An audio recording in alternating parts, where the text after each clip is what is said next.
हरिः ओम। जन्माद्यस्य तोन्मयादितरतः अर्थेष्वभिज्ञस्वराट् तेने ब्रह्महृदाय आदिकवये मुह्यन्ति यं सूरयः।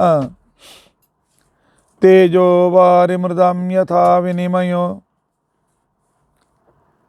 यत्र त्रिसर्गो मृषा धाम्ना स्वेन सदा निरस्तकुहकं सत्यं परं धीमहि।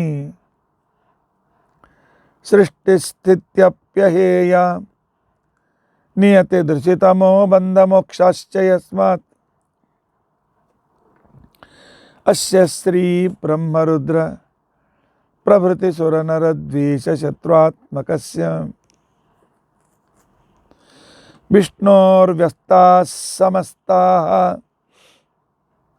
सकलगुणनिधिः सर्वदोषव्यपेतः पूर्णानन्दाप्ययो यो गुरुरपि परमश्चिन्तयेतं महान्तम्।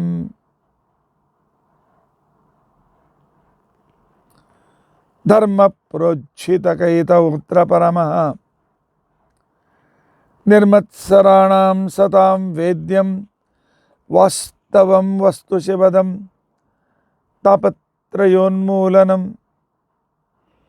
श्रीमद्भागवते महामुनिकृते किं वा परैः ईश्वरः सद्यो हृद्यवरुध्यतेऽत्र कृतिभिः शुश्रूषुभिस्तक्षणात् निगमकल्पतरोर्गलितं फलं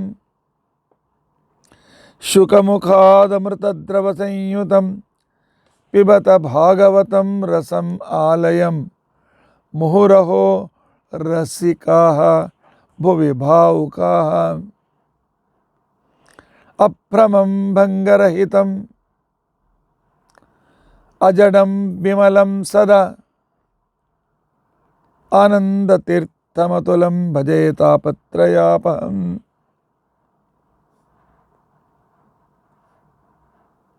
भवति यदनुभावादेडमूकोऽपि वाग्मी जडमतिरपि जन्तुर्जायते प्राज्ञमौलिः। सकलवचनचेतो देवता भारती सा मम वचसि निधत्तां सन्निधिं मानसे च। अस्मत्कुरुसमारम्भां टीकाकृत्पादमध्यगां श्रीमदाचार्यपर्यन्तां वन्दे गुरुपरम्पराम्। विद्यायां विबुधाचार्यं वेदज्ञानाब्धिचन्दिरम् दुर्मतध्वान्तमार्ताण्डं सत्यध्यानमुनिं भजे। पञ्चाशद्वर्षपर्यन्तं सततं रामपूजकः श्रीसत्यप्रमोदगुरुराट् भासतां नो हृदम्बरे। बन्धुस्त्वं गुरुरिष्टदैवतमिति त्वत्पादपङ्केरुहं प्राप्तं मां परिपालयेति सततं याचे निबद्धाञ्जलिः। चित्तं मद्गुणदोषचिन्तनविदौ नूनं मनाङ्मा कृताः श्रीसत्यात्मगुरो त्वदङ्घ्रियुगलं हित्वा नमे सद्गतिः।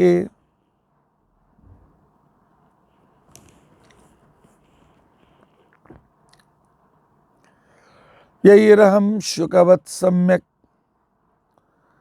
शिक्षितोऽस्मि कृपालुभिः तान् वन्दे धेनुपाचार्यान् तत्त्वज्ञानार्थसिद्धये। श्रीगुरुभ्यो नमः। हरिः ओम हरिः ओम।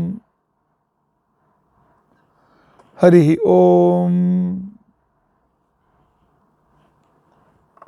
ಸ್ವಸ್ತಿಸ್ತು. ಅಸೇಢ ಸನ್ಮಂಗಲಾನಿ ಸಂತು. ಶ್ಲೋಕೇಕ ಶ್ರವಣ ಪಠನ ಮಾತ್ರೇಣ ವಕ್ತುಶ್ಚ ಶ್ರೋತॄಣಾಂ ನಿಖಿಲ ಕಲಿಕೃತ ಕಲ್ಮಷಾಪನೋದನ ಪುಡುತರೆ ಧರ್ಮಾದ್ಯ ಖಿಲ ಪುರುಷಾರ್ಥ ಸಾಧನೆ ಭೂತೆ ಅದ್ಯ. ಶ್ರೀಮದ್ಭಾಗವತೆ ಏಕಾದಶ ಸ್ಕಂದಾಂತರ್ಗತ ಕಥಾ ಪ್ರಾರಂಭೆ ಸತಿ ಕಿಂಚಿತ್ ಪೂರ್ವಕಥಾನುವಾದಃ. ಹರಿ ಓಂ ಹರಿ ಓಂ ಹರಿ ಓಂ. ಹರೇ ರಾಮ ರಾಮ ರಾಮ ಹರೇ ಹರೇ. ಹರೇ ಕೃಷ್ಣ ಕೃಷ್ಣ ಕೃಷ್ಣ ಹರೇ ಹರೇ.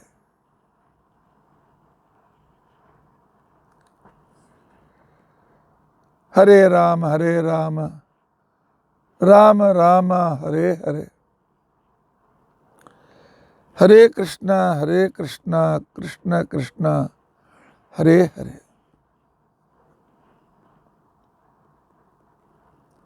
ಹರೇ ರಾಮ ರಾಮ ರಾಮ ಹರೇ ಹರೇ. ಹರೇ ಕೃಷ್ಣ ಕೃಷ್ಣ ಕೃಷ್ಣ ಹರೇ ಹರೇ. ಹರೇ ರಾಮ ರಾಮ ರಾಮ ಹರೇ ಹರೇ.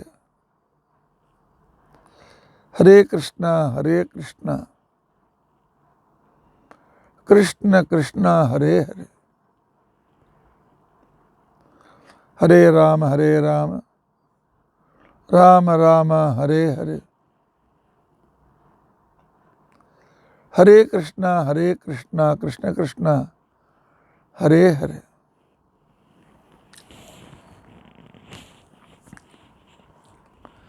ನಿನ್ನೆ ಪರಮಾತ್ಮ ಉದ್ಧಮನಿಗೆ ಜಗತ್ ವೃಕ್ಷದ ಒಂದು ಕಲ್ಪನೆಯನ್ನು ಕೊಟ್ಟಿದ್ದ.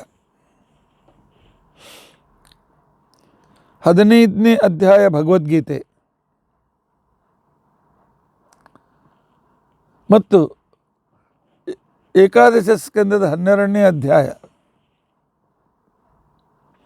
ಒಂದು ವಿಷಯವನ್ನು ಹೇಗೆ ವಿವಿಧ ರೀತಿಯಿಂದ ತಿಳಿಸ್ತಕ್ಕಂಥ ಪರಮಾತ್ಮನ ಆ ಅನುಗ್ರಹ ನಮ್ಮ ಮೇಲಿದೆ ಅಂತ ತಿಳ್ಕೊಂಡಂತ ಅನ್ನೋದನ್ನು, ಪರಮಾತ್ಮನ ವೈಶಿಷ್ಟ್ಯ ಅಂತ ಹೇಳಿಕ್ಕೆ ಬರೋದಿಲ್ಲ.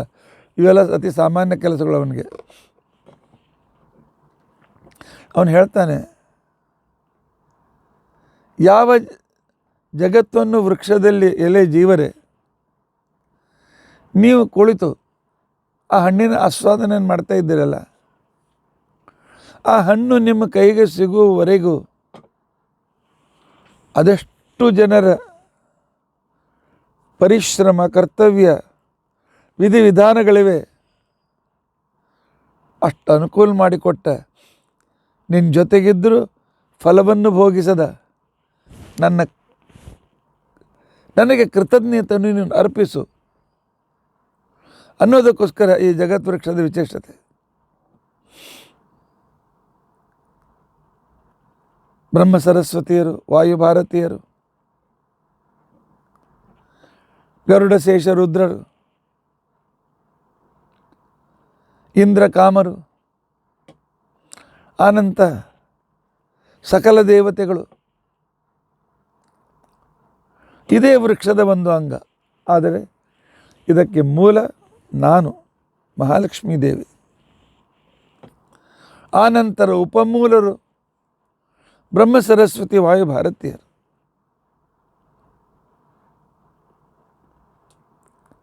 ಆದರೆ ಇದೇ ವೃಕ್ಷದಲ್ಲಿ, ಈ ವಿನಾಶಿಯಾದ ವೃಕ್ಷದಲ್ಲಿ ಆಸಕ್ತನಾಗಿ ಇರುವ ಜೀವ, ನಿನ್ನ ಅನಾದಿ ಕರ್ಮಗಳು ಅಂತಕ್ಕಂಥ ಬೇರುಗಳು ಇದಕ್ಕೆ ಇವೆ.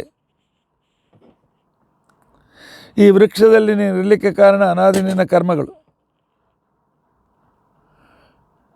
ಅನಾದಿ ಕರ್ಮಗಳಿಂದಾಗಿ ಈ ವೃಕ್ಷದಲ್ಲಿ ನೀನು ಯಾವುದು? ನೀನು ಆಶ್ರಯಿಸಿದ ಈ ಜಗದ್ವೃಕ್ಷ ಅಶ್ವತ್ಥ ನಾಳೆ ಇರುವುದಿಲ್ಲ, ವಿನಾಶಿ. ಆದರೆ ನಿನಗೋಸ್ಕರ ಇದನ್ನೆಲ್ಲ ಮಾಡಿದ, ನಿನಗೋಸ್ಕರ ಇದನ್ನೆಲ್ಲ ಮಾಡಿದ ವ್ಯಕ್ತಿ ನಾನು. ಜಗತ್ತಿನ ಎಲ್ಲ ವ್ಯಕ್ತಿಗಳು, ವಿಶೇಷವಾಗಿ ಭಾಗವತ ಕೇಳ್ತಕ್ಕಂಥ ವ್ಯಕ್ತಿಗಳು ನೆನಪಿನಲ್ಲಿಟ್ಟುಕೊಳ್ಬೇಕು. ಪರಮಾತ್ಮ ಮತ್ತು ಪರಮಾತ್ಮನ ಪರಿವಾರದವರು ಇಲ್ಲದೇ ಇದ್ದರೆ ನಮಗೆ ಶ್ವಾಸೋಚ್ಛ್ವಾಸ ಮಾಡಲಿಕ್ಕೆ ಪ್ರಾಣವಾಯು ಸಿಕ್ಕೋದಿಲ್ಲ, ನೀರು ಸಿಕ್ಕೋದಿಲ್ಲ, ಬೆಳಕು ಸಿಕ್ಕೋದಿಲ್ಲ, ಆಹಾರ ಸಿಕ್ಕೋದಿಲ್ಲ, ತಿನ್ನಲಿಕ್ಕೆ ಅವಯವಗಳು ಸಿಕ್ಕೋದಿಲ್ಲ. ಇದನ್ನು ನೆನಪಿನಿಟ್ಟುಕೊಂಡು ವಿಷ್ಣು ಸರ್ವೋತ್ತಮತ್ವವನ್ನು ಅರ್ಥ ಮಾಡಿಕೊಳ್ಳಬೇಕು. ಅದಕ್ಕೋಸ್ಕರವೇ ಇದೇ ಅಧ್ಯಾಯದಲ್ಲಿ ಪರಮಾತ್ಮ ಹೇಳ್ತಾನೆ, ನಿರ್ಮಾಣ ಮೋಹ ಜಿತಸಂಗ ದೋಷ ಅಧ್ಯಾತ್ಮನಿತ್ತ ವಿನಿವೃತ್ತ ಕಾಮ, ಇವರೇ ನನ್ನನ್ನು ತಿಳಿದುಕೊಳ್ಳಲಿಕ್ಕೆ ಸಮರ್ಥರು ಅಂತ ತಿಳ್ಕೊಂಡಂತೆ. ಯಾರಿಗೆ ತತ್ವಜ್ಞಾನದಲ್ಲಿ ಒಂದು ನಿರ್ಧಾರ ನಿಶ್ಚಯ ಇದೆ, ಆ ನಂತರ ಯಾರು ನಿಷ್ಕಾಮ ಭಕ್ತರಾಗಿದ್ದಾರೆ, ಯಾವುದೇ ಬಯಕೆಯಲ್ಲಿ ನನ್ನನ್ನು ಬಿಟ್ಟು ಬೇರೇನನ್ನು ಬಯಸೋದಿಲ್ಲ, ಅವರು ಈ ನನ್ನ ಜಗದುಪಕಾರಕ ರೂಪವನ್ನು ಚೆನ್ನಾಗಿ ತಿಳಿದುಕೊಳ್ಳಲಿಕ್ಕೆ ಸಮರ್ಥರಾಗಿದ್ದಾರೆ. ಆದರೂ ನೆನಪಿಟ್ಕೊಳ್ಳಿ, ಜೀವಕೋಟಿಗೆ ಜೀವೋತ್ತಮರಾಗಿರ್ತಕ್ಕಂಥ ಬ್ರಹ್ಮದೇವರು ಅವರು ಕ್ಷರಪುರುಷರು. ಒಂದು ದಿವಸ ಅವರ ಶರೀರ ಹೋಗ್ತದೆ. ತನ್ನ ಭ್ರುಕುಟಿ ಕಟಾಕ್ಷದಿಂದ ನಿಮ್ಮ ಎಲ್ಲ ಸೃಷ್ಟ್ಯಾದಿ ಸಕಲಗಳ ವ್ಯವಹಾರಗಳನ್ನು ಮಾಡಲಿಕ್ಕೆ ಸಮರ್ಥಳಾಗಿರ್ತಕ್ಕಂಥವಳು ನನ್ನ ಹೆಂಡತಿ ಲಕ್ಷ್ಮಿ. ಅವಳು ಅಕ್ಷರ ಪುರುಷಳು. ಇವರಿಬ್ಬರನ್ನು ಮೀರಿದ ವ್ಯಕ್ತಿ ನಾನು ಪುರುಷೋತ್ತಮ. ಕ್ಷರಾಕ್ಷರಂ ಅತೀತೋಹಂ ಅಕ್ಷರಾದಪಿ ಚೋತ್ತಮ.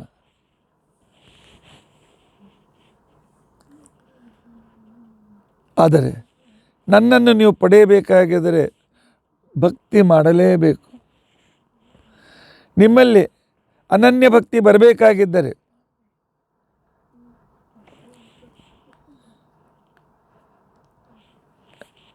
ಆ ಭಕ್ತಿಗೆ ಬೇಕಾಗಿದ್ದರೆ ನಿಮ್ಮಲ್ಲಿ ಸತ್ವಗುಣದ ಉನ್ನಾಹ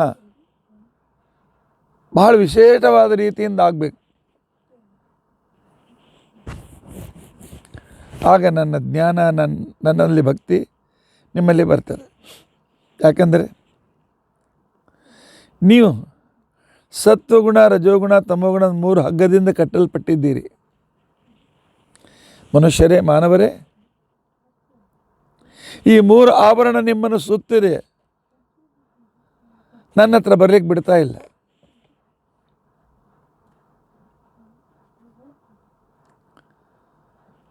ಅಂತ ಪರಮಾತ್ಮ ಹೇಳಿದಾಗ ಪರೀಕ್ಷಿತ್ ರಾಜ ಕೇಳ್ತಾನೆ,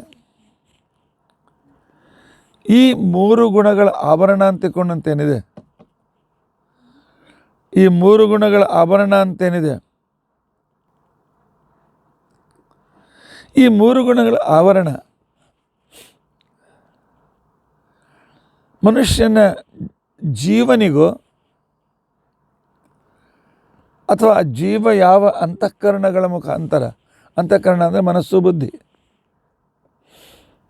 ಸ್ಥೂಲ ಅಂತಃಕರಣಗಳು ಪಂಚಜ್ಞಾನೇಂದ್ರಿಯಗಳು,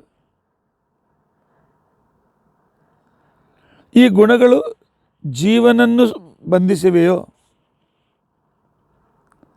ಅಥವಾ ಇವನ ಮನಸ್ಸು ಬುದ್ಧಿಗಳನ್ನು ಬಂಧಿಸಿವೆಯೋ? ಈ ಪ್ರಶ್ನೆಗೆ ಉತ್ತರ ಸತ್ವಂ ರಜಸ್ತಮಃ ಇತಿ ಗುಣಾಃ ಬುದ್ಧೇಃ ನ ಚಾತ್ಮನಃ ಸತ್ವೇನ ಅನ್ಯತಮೋ ಹನ್ಯಾತ್ ಸತ್ವಂ ಸತ್ವೇನ ಚೈವ ಹಿ. ಭಾಳ ಗೂಢವಾದಂಥ ಶ್ಲೋಕ. ಸತ್ವರಜಸ್ತಮೋ ಗುಣಗಳು ಅಂತೇನಿವೆ,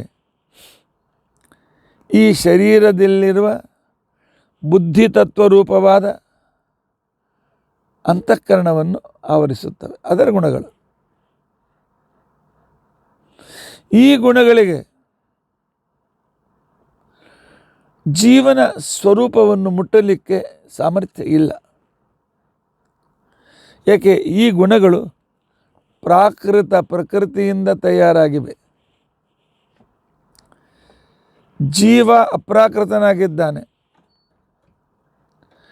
ಜೀವನಿಗೆ ಸಾಧನೆ ಮಾಡುವುದಕ್ಕೋಸ್ಕರ ಪರಮಾತ್ಮ ಈ ಪ್ರಾಕೃತ ಶರೀರವನ್ನು ಕೊಟ್ಟಿದ್ದಾನೆ.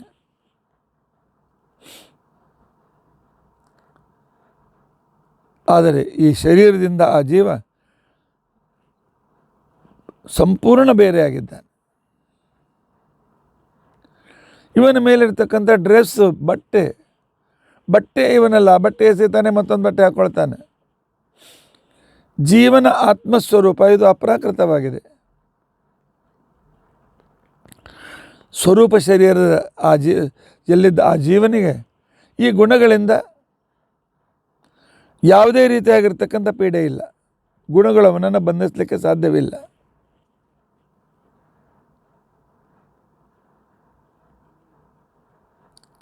ಆದರೆ ಜೀವ ಲಿಂಗ ಶರೀರದಿಂದ ಯುಕ್ತನಾಗಿದ್ದಾನೆ. ಆ ಸೂಕ್ಷ್ಮ ಲಿಂಗ ಶರೀರದ ಮೇಲೆ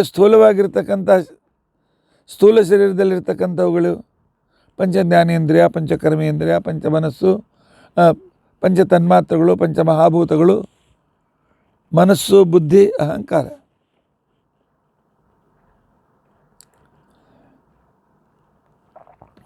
ಅಂತಃಕರಣ ಅಂತಕ್ಕಂಥ ಬುದ್ಧಿ ಅಂತ ತಿಳ್ಕೊಂಡಂತೇನಿದೆ.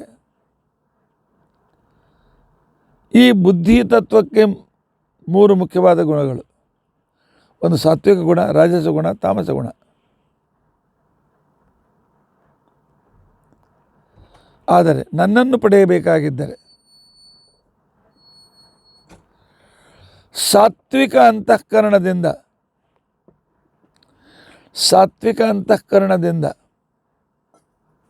ಅಂದರೆ ಈಗ ಇರುವ ಮನಸ್ಸು ಬುದ್ಧಿಯನ್ನು ಸಾತ್ವಿಕವನ್ನಾಗಿ ಮಾಡಿ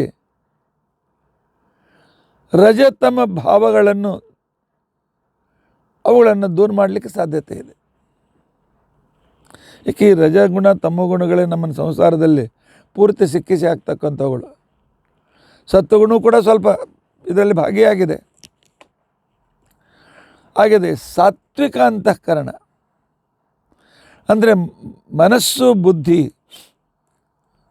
ಸಾತ್ವಿಕವಾಗಿರ್ತಕ್ಕಂಥ ಕ್ರಿಯೆಗಳಿಂದ, ಸಾತ್ವಿಕ ವಾತಾವರಣದಿಂದ, ಸಾತ್ವಿಕವಾಗಿರ್ತಕ್ಕಂಥ ಪ್ರವೃತ್ತಿಯಿಂದ ಸಾತ್ವಿಕ ಅಂತಃಕರಣ ಯಾವಾಗ ಪ್ರಬಲವಾಗ್ತದೆ ಆಗ ತನಕ್ಕಿಂತ ಅಶಕ್ತವಾಗಿರ್ತಕ್ಕಂಥ ರಜೋಭಾವವನ್ನು, ತಮೋಭಾವವನ್ನು ದೂರೀಕರಿಸಲಿಕ್ಕೆ ಸಾಧ್ಯವಾಗ್ತದೆ. ಆಗ ಯಾವಾಗ ಬುದ್ಧಿಯ ಸತ್ವಭಾವ ಅಭಿವೃದ್ಧವಾಗ್ತದಲ್ಲ, ಆ ವೇಳೆಗೆ ಮನುಷ್ಯನಿಗೆ ನಾನು ಶಾಸ್ತ್ರ ಓದಬೇಕು, ಭಾಗವತವನ್ನು ಕೇಳಬೇಕು, ಅಲ್ಲ ಅಭ್ಯಾಸ ಮಾಡಬೇಕು, ಭಾಗವತದಲ್ಲಿರ್ತಕ್ಕಂಥ ತತ್ವಗಳನ್ನು ಸರಿಯಾಗಿ ಅರ್ಥ ಮಾಡಿಕೊಳ್ಬೇಕು, ಆ ಪರಮಾತ್ಮನ ಲೀಲೆಗಳಿಂದ ಆನಂದ ಪಡಬೇಕು ಅನ್ನುವ ಬಯಕೆ ಮಾತ್ರ ಅವನಲ್ಲಿರೋದರಿಂದಾಗಿ ಆಗ ಭಗವಂತನ ಜ್ಞಾನ ಗುರುಗಳ ಮುಖಾಂತರವೋ ಗ್ರಂಥಗಳ ಮುಖಾಂತರ ಗೊತ್ತಾಗ್ತದೆ. ಸತ್ವಭಾವದ ಉದ್ರೇಕವಾದಾಗ ಉತ್ತಮವಾದ ಭಗವದ್ಜ್ಞಾನ ಪ್ರಾಪ್ತವಾಗ್ತದೆ. ಉತ್ತಮವಾದ ಜ್ಞಾನ ಹೇಗೆ ಬೆಳೀತಾ ಹೋಗ್ತದೆ, ಉತ್ತಮವಾದ ಸತ್ವಭಾವದಿಂದ ಜ್ಞಾನ ಹುಟ್ಟಿತು. ಜ್ಞಾನ ಯಾವಾಗ ಅಭಿವೃದ್ಧವಾಗ್ತದೆ, ಬ್ರಹ್ಮಸೂತ್ರ, ಉಪನಿಷತ್ತು, ವೇದಗಳು, ಮಹಾಭಾರತ, ಭಾಗವತಗಳಿಂದ ಯಾವಾಗ ನಾವು ಸರಿಯಾದ ಜ್ಞಾನವನ್ನು ಪಡೆದು ವಿಷ್ಣು ಸರ್ವೋತ್ತಮ, ಅವನೇ ಉದ್ಧಾರಕ, ಅವನ ಹೊರತು ಗತಿ ಇಲ್ಲ ಅಂತ ತಿಳ್ಕೊಂಡಂತೇಳಿ ಆ ನಿಶ್ಚಯವಿದ್ದಂತೆ ಈ ಬುದ್ಧಿ ತತ್ವವನ್ನು ಆವರಿಸಿದ ಸತ್ವಗುಣವೂ ಹೊರಟೋಗ್ಬಿಡ್ತಾರೆ. ಯಾಕೆಂದರೆ ಸತ್ವಗುಣವು ನಮಗೆ ಬಂಧಕ. ಈ ಸತ್ವಗುಣ ಹೊರಟೋಗ್ತಾರೆ. ಇನ್ನು ಸತ್ವಗುಣವು ನಮ್ಮನ್ನು ಹೇಗೆ ಬಂಧಿಸ್ತಾರೆ ಅನ್ನೋದಕ್ಕೋಸ್ಕರ ಭಗವದ್ಗೀತೆಗೆ ಹೋಗ್ಬೇಕು. ಭಗವದ್ಗೀತೆ ಹೇಳ್ತಾರೆ, ಪ್ರಮಾದ, ತಪ್ಪುಗಳು, ಆಲಸ್ಯ, ನಿದ್ರಾ ಇವುಗಳಿಂದ ತಮೋಗುಣವು ನಮ್ಮನ್ನು ಕಟ್ಟಿ ಹಾಕ್ತದೆ. ಇವುಗಳಿಗೆ ಅವಕಾಶ ಕೊಟ್ಟರೆ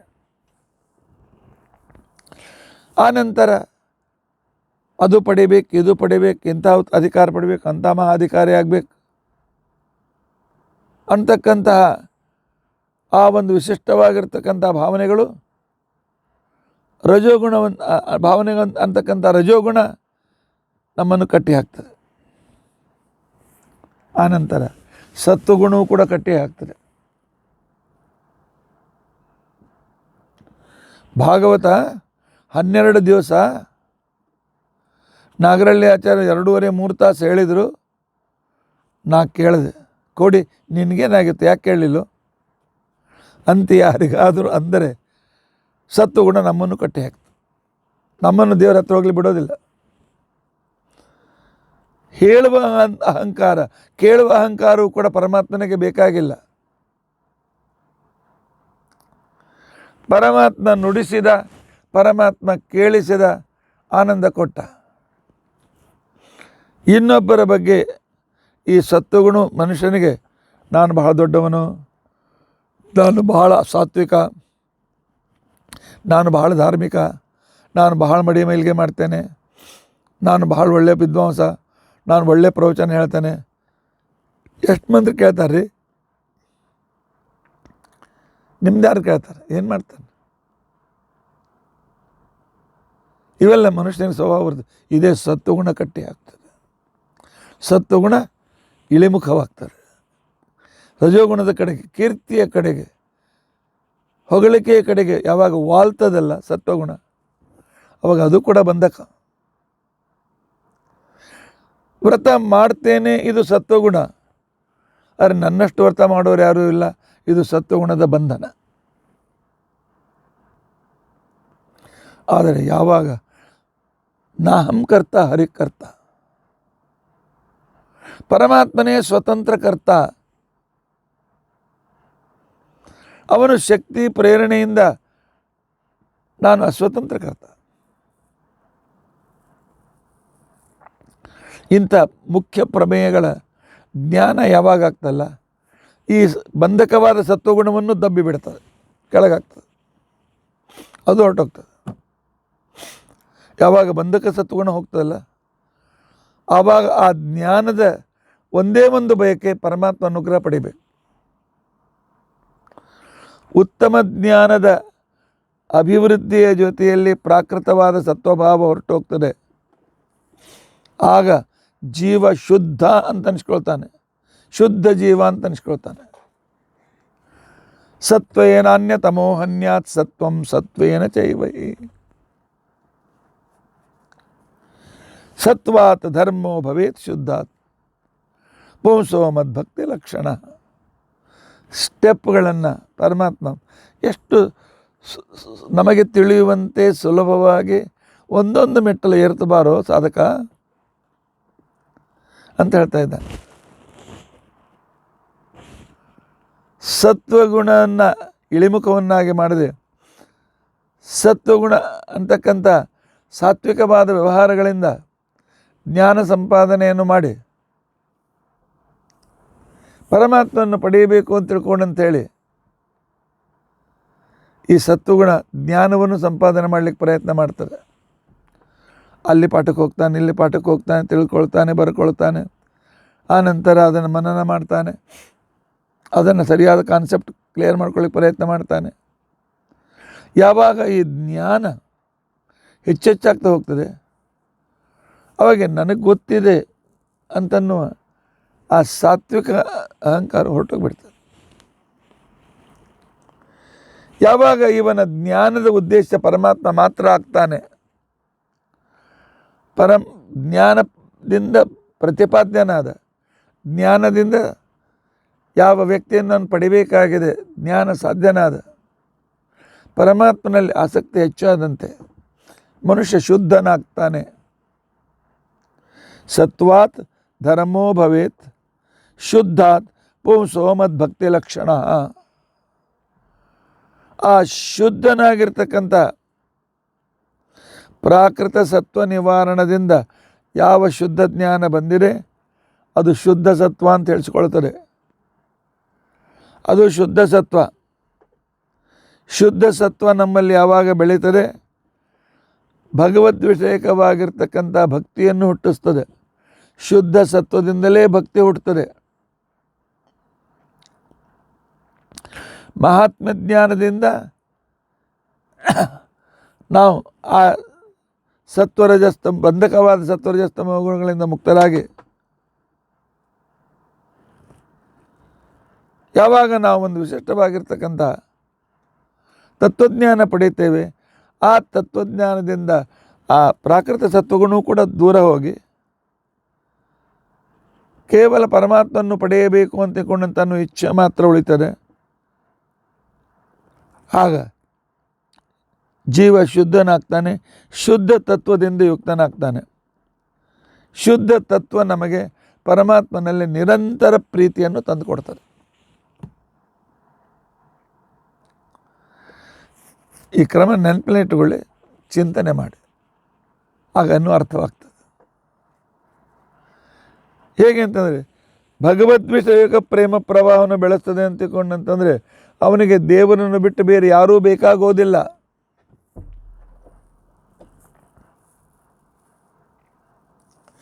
ದೇವರೇ ಬೇಕು, ಉಳಿದು ಯಾವುದು ಬಯಸೋದಿಲ್ಲ. ಶುಕಮುನಿಯಂತೆ, ಪ್ರಹ್ಲಾದನಂತೆ, ಧ್ರುವನಂತೆ ದೇವರು ಅವನೇ ಬೇಕು. ಅವನ ಹೊರತು ಬೇಡ ಏನೂ ಬೇಕಾಗಿಲ್ಲ. ರಾಜ್ಯ ಬೇಕಾಗಿಲ್ಲ, ಅಧಿಕಾರ ಬೇಕಾಗಿಲ್ಲ, ಮತ್ತೊಂದು ಬೇಕಾಗಿಲ್ಲ, ಮುದುಗೊಂದು ಬೇಕಾಗಿಲ್ಲ, ಕೀರ್ತಿ ಬೇಕಾಗಿಲ್ಲ. ನನಗೆ ಪರಮಾತ್ಮ ನೀನೇ ಬೇಕು. ಪ್ರೇಮ ಪ್ರವಾಹ ರೂಪವಾಗಿರ್ತಕ್ಕಂಥ ಇದಕ್ಕೆ ಸತ್ವಾತ್ ಭಕ್ತಿ ಲಕ್ಷಣ ಧರ್ಮ ಉತ್ಪದ್ಯತೆ. ಈ ರೀತಿಯಾಗಿರ್ತಕ್ಕಂಥ ಹೊರಟಿರ್ತಕ್ಕಂಥ ಸಂದರ್ಭದಲ್ಲಿ ಈ ಭಕ್ತಿಯಿಂದ ಪರಮಾತ್ಮನ ವಿಷಯಕವಾದ ಅನುಭವ ಸಹಿತವಾದ ಜ್ಞಾನ ಮತ್ತು ಸಾತ್ವಿಕವಾಗಿರ್ತಕ್ಕಂಥ ವ್ಯವಹಾರ ಬಯಕೆಗಳು ಇವು ಹೆಚ್ಚಾಗಲಿಕ್ಕೆ ಪ್ರಾರಂಭ ಮಾಡ್ತದೆ. ಸಾತ್ವಿಕೋ ಪಾತ್ತತಯಾ ಜ್ಞಾನಂ ತಥೋ ಧರ್ಮ ಪ್ರವರ್ತತೆ. ಈ ಸಾತ್ವಿಕ ಭಾವಾಶಯದಲ್ಲಿ ಸಾಧಕನಿಗೆ ಪರಮಾತ್ಮನ ಪರಮಾನುಗ್ರಹ ಬಿಟ್ಟು ಏನೂ ಬಯಕೆ ಇರೋದಿಲ್ಲ. ಪರಮಾತ್ಮನ ಪರಮಾನುಗ್ರಹ, ಉಳಿದು ಯಾವುದ ಕಡೆಗೂ ಲಕ್ಷ್ಯ ಇಲ್ಲ. ಮನೆ ಕೆಲಸ ಮಾಡ್ತಿರ್ತಾರೆ, ತಮ್ಮ ಕೆಲಸ ಮಾಡ್ತಿರ್ತಾರೆ, ಆದರೆ ಮನಸ್ಸು ಮಾತ್ರ ಅಲ್ಲಿರ್ತದೆ. ಭಗವದ್ ಅನುಗ್ರಹವನ್ನು ಬಿಟ್ಟು ಬೇರೆ ಏನನ್ನೂ ಬಯಸೋದಿಲ್ಲ. ಸಾತ್ವಿಕ ಭಾವದ ಉದ್ರೇಕವನ್ನು ಪಡೆದ ವ್ಯಕ್ತಿ, ಆಗ ಅವನಿಗೆ ಸಾಧ್ಯ ಭಕ್ತಿ ಪ್ರಾರಂಭವಾಗ್ತದೆ. ಯಾವುದನ್ನು ಪಡೆಯಬೇಕಾಗಿತ್ತು ಅಂತ ಅನನ್ಯ ಭಕ್ತಿಯನ್ನು, ಅಂಥ ಸಾಧ್ಯ ಭಕ್ತಿಯನ್ನು ಅವನು ಪಡೆದಾಯಿತು. ಯಾವಾಗ ಅನನ್ಯ ಭಕ್ತಿಯು ಅತಿ ತೀವ್ರವಾಗ್ತದೆ, ಆ ಕಾರ್ಯದಲ್ಲಿ ಅವನ ಪ್ರತಿಯೊಂದು ಕ್ರಿಯೆಗಳು, ಪ್ರತಿಯೊಂದು ಚಟುವಟಿಕೆಗಳು ನಿಷ್ಕಾಮವಾಗ್ತವೆ, ಫಲಾಪೇಕ್ಷಾ ರಹಿತವಾಗ್ತವೆ. ಶ್ವಾಸ ತೆಗೆದುಕೊಳ್ಳೋದು ಪರಮಾತ್ಮನ ಪ್ರಾಪ್ತಿಗಾಗಿ, ಕಣ್ಣಿಂದ ನೋಡುವುದು ಪರಮಾತ್ಮನೇ ಪ್ರಾಪ್ತಿಗಾಗಿ, ಕೈಯಿಂದ ಮಾಡುವುದು ಪರಮಾತ್ಮ ಅನುಗ್ರಹದ ಪಾತ್ರೆಗಾಗಿ. ಏನು ಮಾಡ್ತಾನೆ ಪ್ರತಿಯೊಂದು ಪರಮಾತ್ಮ ಅನುಗ್ರಹಕ್ಕೆ ಅವು ಸಾಧನವಾಗ್ತವೆ. ಅಂದರೆ ನಿಷ್ಕಾಮವಾಗಿರ್ತಕ್ಕಂಥ ಕ್ರಿಯೆಗಳಾಗಿ ಪರಿಣಮಿಸುತ್ತವೆ. ಇಂಥ ಶುದ್ಧ ಸತ್ವಾಭಾವದಿಂದ, ಶುದ್ಧ ಸತ್ವ ಭಾವನೆಯಿಂದ ಶುದ್ಧ ಭಕ್ತಿ ಹುಡ್ತದೆ. ಅದಕ್ಕಿಂತ ಸೂಕ್ಷ್ಮ ಶುದ್ಧ ಭಕ್ತಿ ಅಂತಕೊಂಡಂತಂದ್ರೆ ನಿಷ್ಕಾಮ ಭಕ್ತಿ. ಈ ಭಕ್ತಿಯಲ್ಲಿ ಮೋಕ್ಷವೂ ಬೇಕಾಗಿರೋದಿಲ್ಲ. ಈ ಭಕ್ತಿ ಮೋಕ್ಷವನ್ನು ಬಯಸೋದಿಲ್ಲ, ಪರಮಾತ್ಮನ ಸಾಮೀಪ್ಯವನ್ನು ಮಾತ್ರ ಬಯಸ್ತದೆ.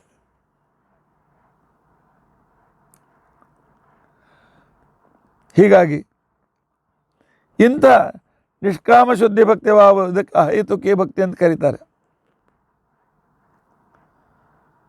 ಆಗ ಅವನು ಶರೀರದ ಕಣಕಣದ ಪ್ರವೃತ್ತಿಗಳು ಭಗವತ್ ಪ್ರಾಪ್ತಿಗೋಸ್ಕರವೇ ಸ್ಪಂದಿತವಾಗ್ತವೆ. ಧರ್ಮೋ ರಜಃ ತಮೋ ಹನ್ಯಾತ್ ಸತ್ವವೃತ್ತಿರನುತ್ತಮ ಆಶು ನಶ್ಯತಿ ತನ್ಮೂಲೋ ಹಿ ಅಧರ್ಮ ಭಯಂತದೆ. ಈ ಪ್ರೇಮಾತಿರೇಕ ಮತ್ತು ಭಗವದರ್ಪಣ ಭಾವದಿಂದ ಮಾಡಿದ ಪ್ರತಿಯೊಂದು ಕ್ರಿಯೆಯಿಂದ ಹುಟ್ಟಿದ ಸಾಧ್ಯರೂಪವಾಗಿರ್ತಕ್ಕಂಥ ಭಕ್ತಿ ಅಂತೇನಿದೆ, ಅವು ನಮ್ಮಲ್ಲಿರ್ತಕ್ಕಂತಹ ರಜೋಗುಣ ತಮೋಗುಣಗಳನ್ನು ಮತ್ತು ಬಂಧಕ ಸತ್ವಗುಣಗಳನ್ನು ಕೂಡ ದೂರ ಮಾಡಿಬಿಡ್ತವೆ. ನಾವು ಆಗ ಗುಣಮುಕ್ತರಾಗ್ತೇವೆ. ಅಧರ್ಮ ಮೂಲವಾದಂಥ ರಜೋಗುಣ, ಆ ನಂತರ ಸಂಸಾರದಲ್ಲಿ ಆಸಕ್ತಿ ಬೆಳೆಸ್ತಕ್ಕಂತಹ ತಮೋಗುಣ, ಇವುಗಳು ಹೊರಟೋದ ಮೇಲೆ ಸತ್ವಗುಣದ ಅಭಿವೃದ್ಧಿಯಿಂದ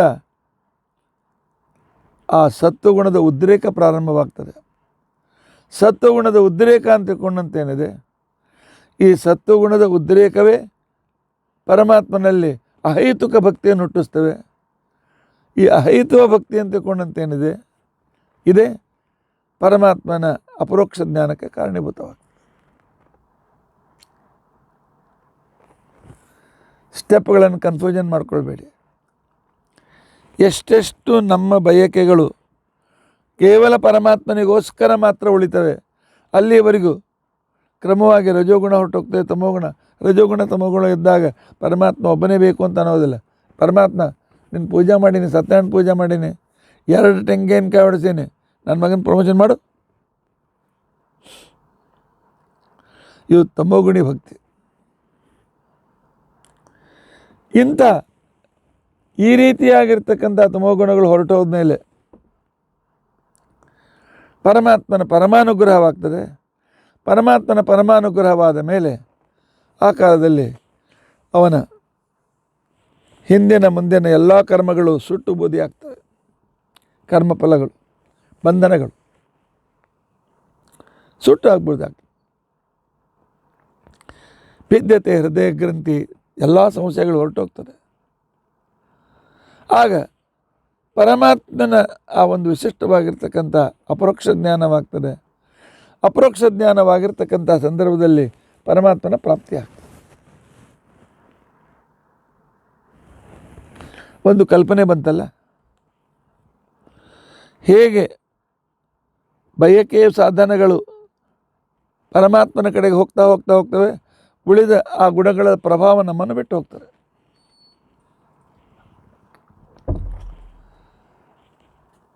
ಇದೆಲ್ಲ ಸರಿ.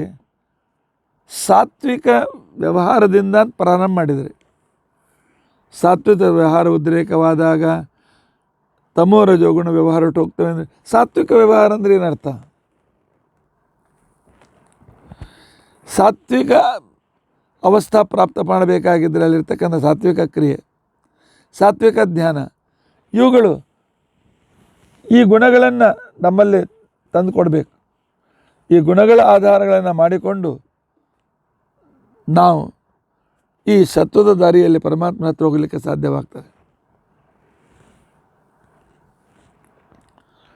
ಇನ್ನು ಯಾವ ಸಾತ್ವಿಕನಾಗಬೇಕಾ ಅನ್ನತಕ್ಕಂಥ ವ್ಯಕ್ತಿ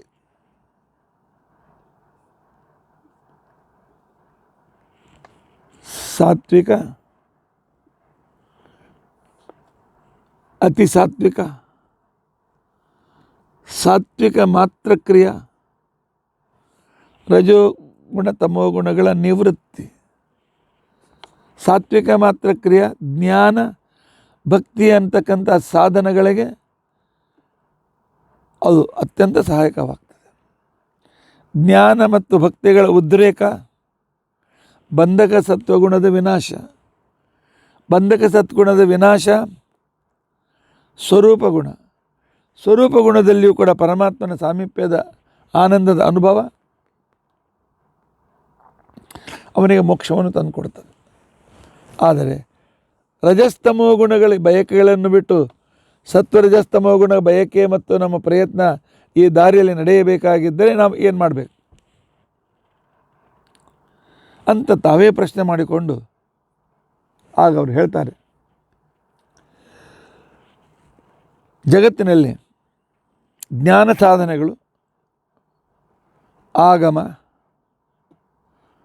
ಶಾಸ್ತ್ರಾಧ್ಯಯನ, ಯಾಗ ಯಜ್ಞಯಾಗಾದಿಗಳು, ದೇಶ ಪುಣ್ಯಕರ ದೇಶ, ಕಾಲ ಪುಣ್ಯಕರ ಕಾಲ, ಕರ್ಮ ಪುಣ್ಯಕರ ಕರ್ಮ, ಜನ್ಮ ಪುಣ್ಯಕರ ಕುಲ, ಮಂತ್ರ ಪರಮಾತ್ಮ ಪ್ರಾಪ್ತಿದಾಯಕವಾದ ಶುದ್ಧ ಮಂತ್ರಗಳು,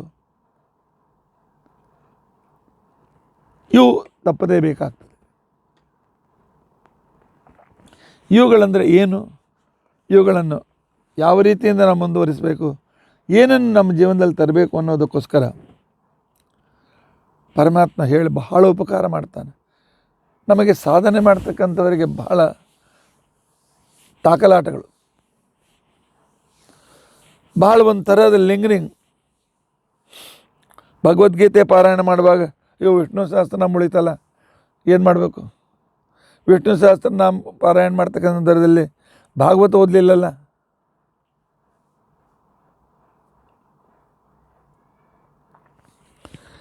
ಈ ರೀತಿಯಾಗಿರ್ತಕ್ಕಂಥ ತಾಕಲಾಟಗಳು, ನಾನು ಸತ್ವದ ದಾರಿಯಲ್ಲಿದ್ದೇನೆ ಅಥವಾ ರಜೋಗುಣದ ದಾರಿಯಲ್ಲಿದ್ದೇನೆ, ತಮೋಗುಣದ ದಾರಿಯಲ್ಲಿದ್ದೇನೆ ಅಂತಕ್ಕಂಥ ನಿರ್ಧಾರವೇ ನಮಗಿರೋದಿಲ್ಲ.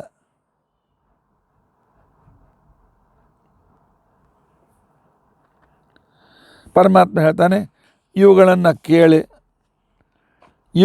ಇವುಗಳು ನಿಮ್ಮಲ್ಲಿದ್ದರೆ ನೀವು ಸಾತ್ವಿಕರು. ಇವುಗಳು ಇಲ್ಲದೇ ಇದ್ದಿಲ್ಲ ಅಂತಿಕೊಂಡಂತಂದರೆ ನೀವು ಸಾತ್ವಿಕರಲ್ಲ. ಸತ್ವಭಾವದ ಉದ್ರೇಕವಾಗೋದಿಲ್ಲ, ರಜಸ್ತಮ ಗುಣದ ಬಂಧನ ಹೋಗೋದಿಲ್ಲ, ಶುದ್ಧವಾದ ಜ್ಞಾನ ಬರೋದಿಲ್ಲ, ಅದರಿಂದ ಶುದ್ಧವಾದ ಭಕ್ತಿ ಬರೋದಿಲ್ಲ, ಭಕ್ತಿಯ ಉದ್ರೇಕದಿಂದ ಅಪರೋಕ್ಷ ಜ್ಞಾನ ಬರೋದಿಲ್ಲ, ಅಪರೋಕ್ಷ ಜ್ಞಾನ ಪರಮಾತ್ಮ ದರ್ಶನವೂ ಏನೂ ಇಲ್ಲ.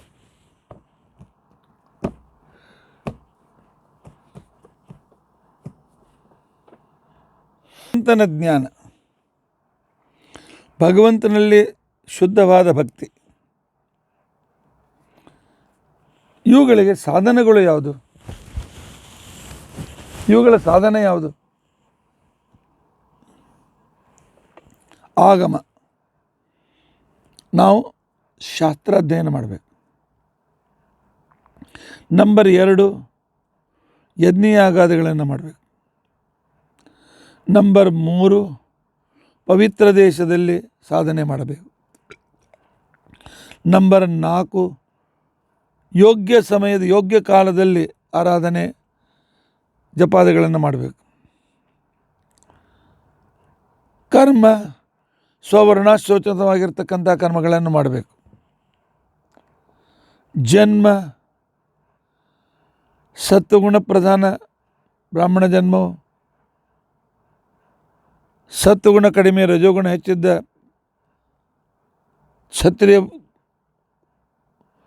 ಕ್ಷತ್ರಿಯರಲ್ಲಿ ನನ್ನ ಜನ್ಮವು, ರಜೋಗುಣ ಜೊತೆಲಿ ತಮೋಗುಣ ಸಹಿತನಾಗಿರ್ತಕ್ಕಂಥ ವೈಶ್ಯನದಲ್ಲಿ ನಮ್ಮ ಜನ್ಮದನ್ಗೂ, ಆ ನಂತರ ರಜಾ ಮತ್ತು ಸತ್ವಗುಣಗಳಿಂದ ತಮೋಗುಣದ ಪ್ರಭಾವ ಎಲ್ಲಿ ಹೆಚ್ಚಿದೆಯೋ ಅಂತ ಶೂದ್ರವರ್ಣ ಎಲ್ಲಿ ಜನ್ಮ. ಆದರೆ ಬ್ರಾಹ್ಮಣ ಜನ್ಮ ಇದು ಬಹಳ ಅನುಕೂಲಕರ, ಸ್ವಾಭಾವಿಕವಾದ ಸತ್ವಗುಣದ ಕಡೆಗೆ ಹೋಗಲಿಕ್ಕೆ ಅನುಕೂಲಕರ. ನಮ್ಮ ಜನ್ಮ ಎಲ್ಲಾಗಿದೆ. ಇನ್ನು ನಾವು ಜಪ ಮಾಡ್ತಕ್ಕಂಥ ಮಂತ್ರಗಳು ಎಂಥವು? ಈ ಏಳು ಮೊದಲು ಸಾತ್ವಿಕವಾಗಬೇಕು.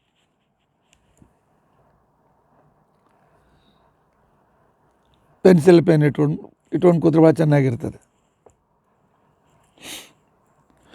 ವೇದಾಧ್ಯಯನ ಮಾಡಬೇಕು, ಶಾಸ್ತ್ರಾಧ್ಯಯನ ಮಾಡಬೇಕು. ಯಾವ ಶಾಸ್ತ್ರ ಓದಬೇಕು? ವೈಷ್ಣವ ಆಗಮಗಳು, ಬ್ರಹ್ಮಸೂತ್ರ, ಪಂಚರಾತ್ರ, ಭಾಗವತ, ಮಹಾಭಾರತ, ಸಾತ್ವಿಕ ಪುರಾಣ ಇವುಗಳು ವಿಷ್ಣು ಸರ್ವೋತ್ತಮತ್ವವನ್ನು ಹೇಳುವ ಗ್ರಂಥಗಳು. ಇವುಗಳನ್ನೇ ಓದಬೇಕು, ಬೇರೆ ಓದಬಾರ್ದು. ಇವುಗಳನ್ನೇ ಓದ್ತಿದ್ರೆ ನಾವು ಸಾತ್ವಿಕರು. ಇನ್ನು ಹೊಟ್ಟೆಗೋಸ್ಕರ ಇಂಜಿನಿಯರಿಂಗ್ ಮಾಡುತ್ತೇವೆ, ಆನಂತರ ಎಕನಾಮಿಕ್ಸ್ ಮಾಡುತ್ತೇವೆ, ಮತ್ತೇನು ಮಾಡುತ್ತೇವೆ, ಅದು ಫಸ್ಟ್ ಬೇರೆ. ಆದರೆ ನಮ್ಮ ಮನಸ್ಸು ಯಾವ ಗ್ರಂಥಗಳ ಹಿಂದೆ ಬಿದ್ದಿದೆ, ಎಲ್ಲಿಂದ ಜ್ಞಾನ ಸಂಪಾದನೆ ಮಾಡ್ತಾ ಇದೆ, ಇಂಥ ಸಾತ್ವಿಕ ಗ್ರಂಥಗಳು, ವಿಷ್ಣು ಸರ್ವೋತ್ತಮತ್ವವನ್ನು ಹೇಳುವ ಗ್ರಂಥಗಳು ಸಾತ್ವಿಕ ಗ್ರಂಥಗಳು.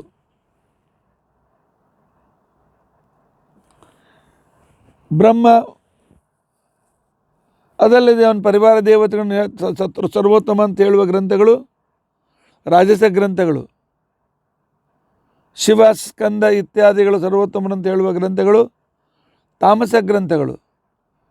ನಮ್ಮ ಆಗಮ, ನಮ್ಮ ಅಧ್ಯಯನ ಸಾತ್ವಿಕ ಗ್ರಂಥದ ಕಡೆಗೆ ಇದೆ. ಹಾಗೆ ನಾವು ಸಾತ್ವಿಕರು. ನಂಬರ್ 1 ಮಾರ್ಕ್ಸ್ ಸಿಕ್ತು.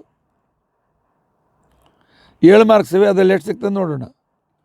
ಇನ್ನು ಮಾಡ್ತಕ್ಕಂಥ ಯಜ್ಞಗಳು,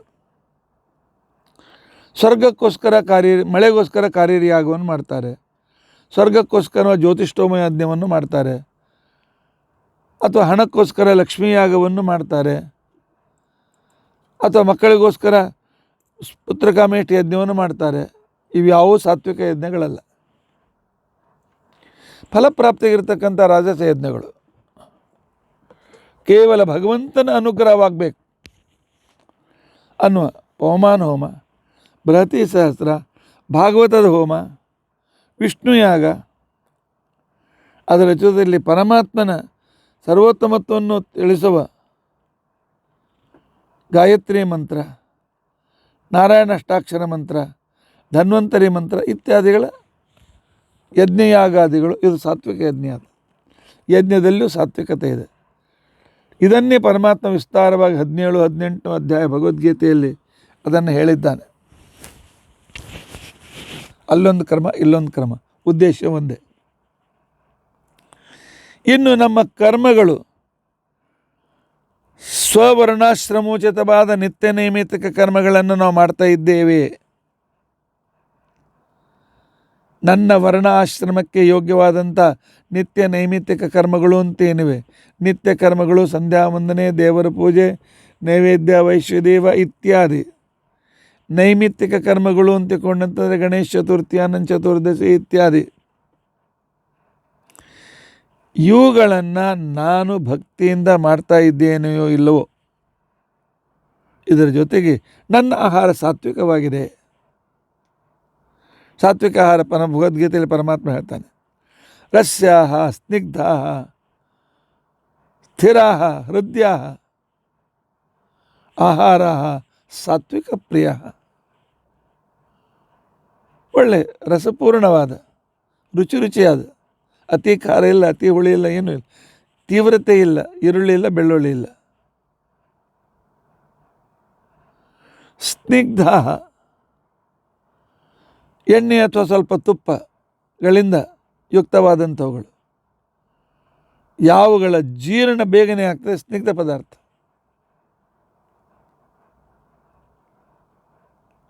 ಆ ನಂತರ ಹೃದಯವಾಗಿರಬೇಕು, ತಿನ್ನುವಾಗಲೂ ಆನಂದ, ನಂತರವೂ ಆನಂದ. ಬಟಾಟ ಬೋಂಡ ತಿನ್ನುವಾಗ ಆನಂದ, ನಂತರ ಹೊಟ್ಟೆ ಉಬ್ಬರಿಸ್ತದೆ, ಗ್ಯಾಸ್ ಆಗ್ತದೆ, ಅದು ಸಾತ್ವಿಕ ಅಲ್ಲ. ಆ ನಂತರ ಸ್ಥಿರ, ನಮಗೆ ಶಕ್ತಿಯನ್ನು ಕೊಡ್ತಕ್ಕಂಥ ಆಹಾರಗಳು.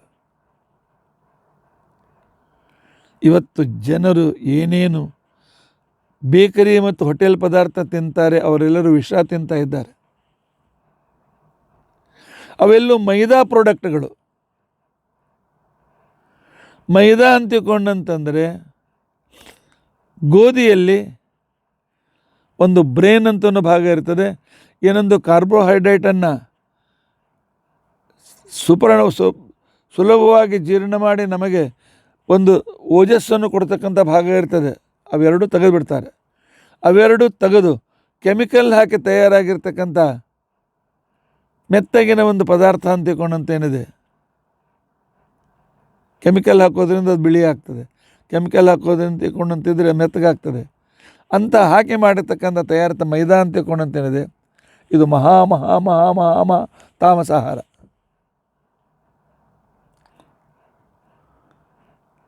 ಆದ್ದರಿಂದಾಗಿ ಅದ್ರ ಬಗ್ಗೆ ಎಲ್ಲ ಹೇಳಿದ್ದಾರೆ. ಆನಂತರ ಆನಂದವಾಗಬೇಕು, ತಿನ್ನುವಾಗಲೂ ಆನಂದ, ನಂತರವೂ ಆನಂದ. ಈ ರೀತಿ ಆಹಾರ ಮತ್ತು ಸ್ವವರ್ಣಾಶ್ರಮೋಚಿತವಾಗಿರ್ತಕ್ಕಂಥ ನಿತ್ಯ ನೈಮಿತ್ತಿಕ ಕರ್ಮಗಳು ಇವು ಸಾತ್ವಿಕ ಕರ್ಮ ಅಂತ ತಿಳ್ಕೊಂಡಂತೆ ಅನ್ನಿಸ್ಕೊಳ್ತಾರೆ. ಜನ್ಮ ಬ್ರಾಹ್ಮಣ, ಕ್ಷತ್ರಿಯ, ವೈಶ್ಯ, ಶೂದ್ರ ಕ್ರಮವಾಗಿ ಯಾರೇ ಇರಲಿ ಪ್ರಯತ್ನಪೂರ್ವಕವಾಗಿ ಈ ಸತ್ವದ ದಾರಿಯಲ್ಲಿದ್ದರೆ ಅವರು ಸಾತ್ವಿಕರು ಅಂತ ತಿಳ್ಕೊಂಡಂತ ಅನಿಸ್ಕೊಳ್ತಾರೆ. ಇನ್ನು ಮಂತ್ರ, ಮಕ್ಕಳಾಗಲಿ ಅಂತ ಕೆಲವು ಮಂತ್ರಗಳು ನಾವು ಕೊಡ್ತೇವೆ. ಆನಂತರ ಗಂಡ ಹೆಂಡತಿ ಪ್ರೀತಿಯಿಂದ ಇರಲಿ ಅಂತ ಮಂತ್ರವನ್ನು ಕೊಡ್ತೇವೆ. ಇವೆಲ್ಲ ರಾಜಸ ಮಂತ್ರಗಳು. ಯಾವುದೇ ಫಲ ಬಯಕೆ ಇಲ್ಲದೆ ಪರಮಾತ್ಮನ ಸರ್ವೋತ್ತಮತ್ವವನ್ನು ತಿಳಿಸಿ ಅದರಲ್ಲಿ ನಮಗೆ ಪ್ರೀತಿ ಹುಟ್ಟಿಸ್ತಕ್ಕಂಥ ಮಂತ್ರಗಳು ಏನಿವೆ, ಅಕ್ಷಾಕ್ಷರ ಮಹಾಮಂತ್ರಗಳು ಅಂತೇನಿವೆ, ದ್ವಾದಶಾಕ್ಷರ ಮಂತ್ರಗಳು ಅಂತೇನಿವೆ, ಚತುರ್ವಿಂಶತ್ಯಕ್ಷರ ಮಂತ್ರಗಳು ಅಂತೇನಿವೆ, ದ್ವಿಅಕ್ಷರದ ಮಂತ್ರಗಳು ಅಂತೇನಿವೆ. ಈ ಎಲ್ಲ ಮಂತ್ರಗಳು ಪರಮಾತ್ಮನ ಸರ್ವೋತ್ತಮತ್ವವನ್ನೇ ಹೇಳಿಕೊಡ್ತವೆ. ಇದರ ಉದ್ದೇಶ ಮತ್ತು ಬೇರೆ ಇರೋದಿಲ್ಲ. ಈ ಉದ್ದೇಶ ಮಾಡ್ತಕ್ಕಂಥ ಉದ್ದೇಶ, ಆಚಮನ ಪ್ರಾಣಾಯಾಮಗಳನ್ನು ಮಾಡುವ ಉದ್ದೇಶ ಭಗವಂತನ ಪ್ರಾಪ್ತಿಯಾದ್ದರಿಂದಾಗಿ ಇವು ಕೂಡ ಸಾತ್ವಿಕವಾಗಿರ್ತಕ್ಕಂಥ ಮಂತ್ರಗಳು ಅಂತ ತಿಳ್ಕೊಂಡು ಅನಿಸ್ಕೊಳ್ತಾರೆ. ಗಾಯತ್ರಿ ಮಂತ್ರ, ಕೃಷ್ಣರ ಅಕ್ಷರ ಮಂತ್ರ, ನಾರಾಯಣ ಅಷ್ಟಾಕ್ಷರ ಮಂತ್ರ. ಇಲ್ಲಿ ಬಯಕೆ ಯಾವುದೂ ಇಲ್ಲ. ಇಲ್ಲಿ ಬಯಕೆ ಪರಮಾತ್ಮನ ಬಯಕೆ ಮಾತ್ರ. ಪರಮಾತ್ಮನನ್ನೇ ಬಯಸ್ತಕ್ಕಂಥ ಒಂದು ವಿಶೇಷವಾಗಿರ್ತಕ್ಕಂಥ ವಿಧಾನ. ಬರೆದಿಟ್ಟುಕೊಳ್ಳಿ.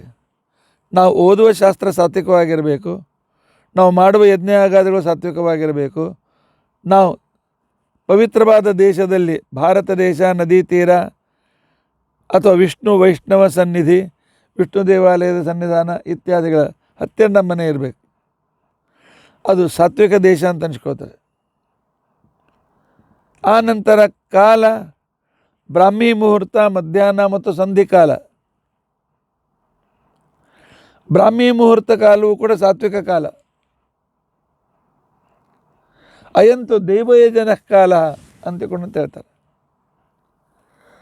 ಬ್ರಾಹ್ಮಿ ಮುಹೂರ್ತದಲ್ಲಿ ಸೂರ್ಯೋದಯಕ್ಕಿಂತ 1.5 ಗಂಟೆ ಪೂರ್ವದಿಂದ ಇರತಕ್ಕಂಥ ಹಬ್ಬದಲ್ಲಿ ಜಗತ್ತಿನಲ್ಲಿ ಎಲ್ಲ ಋಷಿಗಳು ದೇವತೆಗಳು ಪರಮಾತ್ಮನ ಜಪ ಮಾಡ್ತಾ ಇರ್ತಾರೆ. ಪೂರ್ತಿ ವಾತಾವರಣದಲ್ಲಿ ಸಾತ್ವಿಕ ವೈಬ್ರೇಷನ್ ಇರ್ತದೆ. ಆಗ ಮಾಡ್ತಕ್ಕಂಥ ಸ್ನಾನ, ಸಂಧ್ಯಾವಂದನ ಜಪಗಳು ಬಹಳ ಮಹತ್ವಪೂರ್ಣವಾಗಿರ್ತಕ್ಕಂಥವುಗಳು. ಆನಂತರ 11ರಿಂದ 12ವರೆಗೂ ಇರ್ತಕ್ಕಂಥ ಮಧ್ಯಾಹ್ನ ಕಾಲ, ಮಧ್ಯಾಹ್ನದ ಪೂಜೆಗೆ ಶ್ರಾದ್ದಕ್ಕೆ ಅನುಕೂಲಕರವಾಗಿರ್ತಕ್ಕಂಥ ಕಾಲ. ಇವು ಕೂಡ ಪುಣ್ಯಕಾಲ ಅಂತ ಅನ್ಸ್ಕೊಳ್ತೇವೆ, ಸಾತ್ವಿಕ ಕಾಲ ಅಂತ ಅನ್ಸ್ಕೊಳ್ತೇವೆ.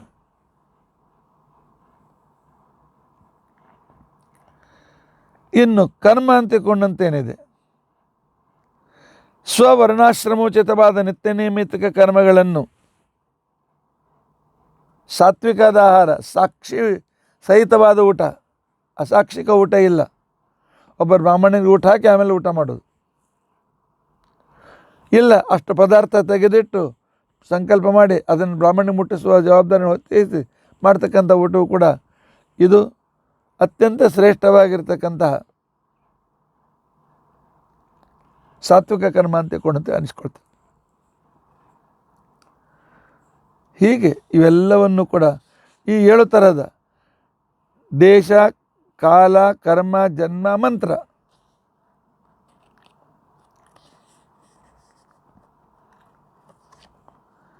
ಈಗ ಜೀವನದಲ್ಲಿ ಸಮಸ್ಯೆಗಳು ಬರ್ತದೆ. ಆವಾಗ ನಮಗೆ ತಿಳಿಯೋದಿಲ್ಲ ಯಾವುದು ಸಾತ್ವಿಕ, ಯಾವುದು ತಾಮಸ, ಯಾವುದು ತಾಮಸ ಅಂತ ತಿಳ್ಕೊಳುತ್ತೆ. ನಮಗೆ ಯಾವುದು ಸಾತ್ವಿಕ ಅಂತ ಅನ್ನೋದು ತಿಳಿಯೋದಿಲ್ಲ. ನಮಗೆ ಯಾವುದು ಸಾತ್ವಿಕ ಅಂತ ತಿಳ್ಕೊಂಡಂತ ಅನ್ನೋದ್ರ ಬಗ್ಗೆ ಸರಿಯಾದ ಕ್ಲಿಯರೆನ್ಸ್ ಆಗೋದಿಲ್ಲ. ಆ ವೇಳೆಗೆ ಒಂದು ಕೆಲಸ ಮಾಡಿ, ನಿಮ್ಮಲ್ಲಿ ಯಾರು ವಿದ್ವಾಂಸರಿದ್ದಾರೆ, ಜ್ಞಾನವೃದ್ಧರು ಅಂತೇನಿದ್ದಾರೆ, ತತ್ತತ್ ಸಾತ್ವಿಕಮೈವೈಷಾಂ ಯದ್ಯದ್ ವೃದ್ಧಾ ಪ್ರಚಕ್ಷತೆ ನಿಂದಂತೆ ತಮಸಂ ತಾತತ್ ರಾಜಸಂತು ಬಹು ಉಪೇಕ್ಷಿತಂ. ಸಾತ್ವಿಕರು, ಜ್ಞಾನವೃದ್ಧರು, ದೇವರಲ್ಲಿ ಅಸೂಯೆ ಈರ್ಷ ಇಲ್ಲದೇ ಇರತಕ್ಕಂಥ ವ್ಯಕ್ತಿಗಳು ಅಂತ ಇದ್ದಾರೆ.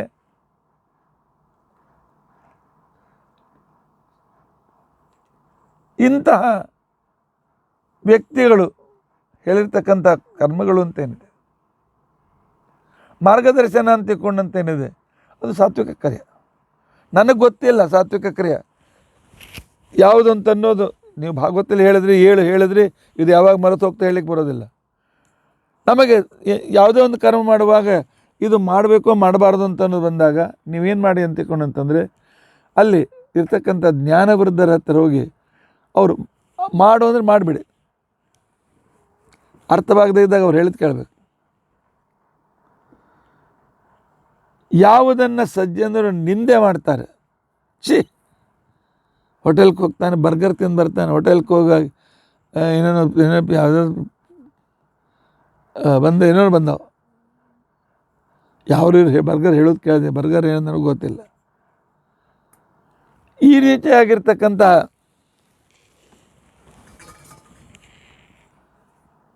ವಿಚಾರಗಳನ್ನು ಯಾವ ಸಜ್ಜನರು ನಿಂದ ಮಾಡ್ತಾರೆ ಅವೆಲ್ಲವೂ ತಾಮಸ. ಸಜ್ಜನರು ಯಾವುದನ್ನು ಇಗ್ನೋರ್ ಮಾಡ್ತಾರೆ ಅದು ರಾಜಸ.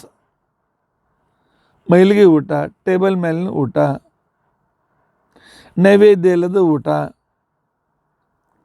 ಬಡಿ ಮೇಲಿಗೆ ಇಲ್ಲದಿರ್ತಕ್ಕಂಥ ಊಟ, ಇಂಥ ಕ್ರಿಯೆಗಳನ್ನು ಮಾಡಬಾರ್ದು ಅಂತಂದ್ಬಿಡ್ತಾರೆ. ನಿಂದೆ ಮಾಡೋದಿಲ್ಲ, ತಿರಸ್ಕಾರ ಮಾಡ್ತಾರೆ, ಅವು ರಾಜಸ ಕರ್ಮಗಳು. ಅಲ್ಲಿ ಸಾತ್ವಿಕ ಕರ್ಮ, ರಾಜಸ ಕರ್ಮ, ತಾಮಸ ಕರ್ಮದ ಬೈಫರ್ಕೇಷನ್ನು ಸರಿಯಾಗಿರ್ತಕ್ಕಂಥ ಅದರ ವಿಧಿವಿಧಾನಗಳ ಬಗ್ಗೆ ನಿರ್ಣಯ ನಮಗೆ ಬರದೇ ಇದ್ದರೆ, ನಿಮ್ಮ ಪ್ರದೇಶದಲ್ಲಿರ್ತಕ್ಕಂತಹ ಸಾತ್ವಿಕರಾಗಿರ್ತಕ್ಕಂಥ ಜ್ಞಾನವೃದ್ಧರು ಏನು ಹೇಳ್ತಾರೆ ಕೇಳಿ. ಅದಕ್ಕೋಸ್ಕರವೇ ತೈತ್ತಿರೀಯ ಉಪನಿಷತ್ತಿನಲ್ಲಿ ಗುರುಗಳು ಎಲ್ಲ ಪಾಠವನ್ನು ಹೇಳಿ ತನ್ನ ಗೃಹಸ್ಥಾಶ್ರಮ ಸ್ವೀಕಾರ ಮಾಡಲು ಹೊರಟಿರ್ತಕ್ಕಂಥ ತನ್ನ ಶಿಷ್ಯನಿಗೆ, ಗ್ರ್ಯಾಜುಯೇಟ್ ಶಿಷ್ಯನಿಗೆ, ಅವನಿಗೆ ಸ್ನಾತಕ ಅಂತ ತಿಳ್ಕೊಂಡಂತೇಳಿ ಹೆಸರು, ಅವನಿಗೆ ಜೀವನದಲ್ಲಿ ಹೇಗಿರಬೇಕು ಅಂತ ಅನ್ನೋತಕ್ಕ ಉಪದೇಶ ಮಾಡ್ತಾ ಇದ್ದಾರೆ. ಆಧುನಿಕ ಪರಿಭಾಷೆಯಲ್ಲಿ ಹೇಳಬೇಕಂತ ತಿಳ್ಕೊಂಡಂತಂದರೆ, ಗುರುಕುಲದಲ್ಲಿ ವಿದ್ಯಾರ್ಥಿಗಳಿಗೆ ಇರ್ತಕ್ಕಂಥ ಕಾನ್ವೊಕೇಶನ್ ಸ್ಪೀಚ್, ಕಾನ್ವೊಕೇಶನ್ ಅಂತರ್ಗತವಾಗಿರ್ತಕ್ಕಂಥ ಭಾಷಣ, ಅದನ್ನು ತೈತ್ತಿರೀಯ ಉಪನಿಷತ್ತಿನಲ್ಲಿ ಒಳ್ಳೆಯ ಸರಿಯಾಗಿ ಭಾಷಣ ಕೊಟ್ಟಿದ್ದಾರೆ. ಮಾತೃದೇವೋ ಭವ, ಪಿತೃದೇವೋ ಭವ, ಆಚಾರ್ಯ ದೇವೋ ಭವ, ಅತಿಥಿ ದೇವೋ ಭವ, ಸರ್ವೇಭ್ಯೋ ಬ್ರಾಹ್ಮಣೇಭ್ಯೋ ನಮೋ ನಮಃ.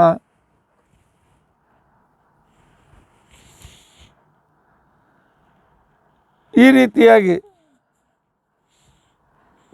ಅದನ್ನು ಮಾತೃದೇವೋ ಪಿತೃದೇವೋ ಭವ ಅಂತಕ್ಕಂಥದ್ದನ್ನು ಹೇಳ್ತಾ ಅಥ ಯದಿದೆ ಕರ್ಮ ವಿಚಿಕಿತ್ಸಾ ವಾ ಸ್ಯಾತ್. ನನ್ನ ಕಡೆಯಿಂದ ಎಲ್ಲ ಕಲ್ತಿದ್ದಿ, ಆದರೂ ಇದು ಎಷ್ಟು ಸರಿಯಾದ ಧರ್ಮ, ಇದನ್ನು ಮಾಡಬೇಕೇ ಮಾಡಬಾರ್ದು ಅಂತ ಅನ್ನೋ ಸಂಶಯ ಬಂದಾಗ ನೀನೇನು ಮಾಡು, ತತ್ರ ಯೇ ಬ್ರಾಹ್ಮಣ ವಸನ್ ಸಂಹರ್ಷಿನಃ ಯುಕ್ತಾ ಅಯುಕ್ತಾ ಅಲೂಕ್ಷಾ ಧರ್ಮಕಾಮಾಸ್ಯೋ ಯೇ ಯಥಾ ತತ್ರ ವರ್ತೇರನ್. ನಿನಗೆ ನಿರ್ಣಯ ಮಾಡಲಿಕ್ಕಾಗದೇ ಇರಿದಾಗ ನಿಮ್ಮ ಪ್ರದೇಶದಲ್ಲಿ ಯಾವ ಏ ಬ್ರಾಹ್ಮಣ, ಪರಮಾತ್ಮನ ಪರಮಭಕ್ತರಾಗಿರ್ತಕ್ಕಂಥ ಜ್ಞಾನಿಗಳು ಅಂತೇನಿದ್ದಾರೆ, ಸಂಮರ್ಷಿನಃ, ಬರೀ ಮಕ್ಕಿ ಓದಿ ಪಂಡಿತರಲ್ಲ, ವಿಮರ್ಶೆ ಮಾಡ್ತಕ್ಕಂಥ ಸಾಮರ್ಥ್ಯ ಇವರಿಗೆ ಇರಬೇಕು. ಸರಿಯಾದ ವಿಮರ್ಶೆ ಮಾಡಿ ಯಾಕೆ ಇದು ಸರಿ ಅಂತ ನಿರ್ಧಾರ ಮಾಡುವ ಸಾಮರ್ಥ್ಯ ಇರತಕ್ಕಂಥ, ಯಾವುದು ಯುಕ್ತ ಯಾವುದು ಅಯುಕ್ತ ಅದನ್ನು ಸರಿಯಾಗಿ ಆ ಕಾನ್ಸೆಪ್ಟನ್ನು ಸರಿಯಾಗಿ ಅರ್ಥ ಮಾಡಿಕೊಂಡಿರ್ತಕ್ಕಂಥ ಜನರು ಅರುಕ್ಷಃ, ಸಮಾಧಾನದಿಂದ ಏನಿರ್ತಾರಲ್ಲ, ಸಿಟ್ಟಿನವರು ಬೇಡ, ಸಿಟ್ಟಿನವ್ರು ಬೈದು ಕಳಿಸ್ತಾರೆ. ಸಿಟ್ಟಿಲ್ಲದೆ ಇರ್ತಕ್ಕಂಥ ಅತ್ಯಂತ ಸೌಮ್ಯವಾಗಿರ್ತಕ್ಕಂಥ ಜನರು ಅಂತೇನಿದ್ದಾರೆ, ಯಾರಿಗೂ ಕಠೋರ ಮಾತಾಡ್ತಕ್ಕಂಥವರಲ್ಲ. ಅರೂಕ್ಷ ಧರ್ಮ ಕಾಮಾಸ್ಯು, ಜನರು ಧರ್ಮವನ್ನು ಮಾಡಿ ಉದ್ಧಾರ ಮಾಡಲಿ ಅಂತ ಉದಾರತೆ ಅವರಿಗಿರ್ತದೆ. ಅವರು ಹೋಗಿ ಕೇಳು, ಅವ್ರು ಯಾವುದು ಸರಿ ಅಂತಂತ ಮಾಡು, ಅವರೇನು ಆಚರಣೆ ಮಾಡ್ತಾರೆ ಅದನ್ನು ಅನುಕರಣ ಮಾಡು, ಸಾಕು. ಆಗ ನಿನ್ನ ಕರ್ಮಗಳು ಅಂತಿಕೊಂಡಂತ ಏನಿವೆ, ಈ ಕರ್ಮಗಳು ಸಾತ್ವಿಕ ಕರ್ಮ ಅಂತಿಕೊಂಡಂತೆ ಅನಿಸ್ಕೊಳ್ತವೆ.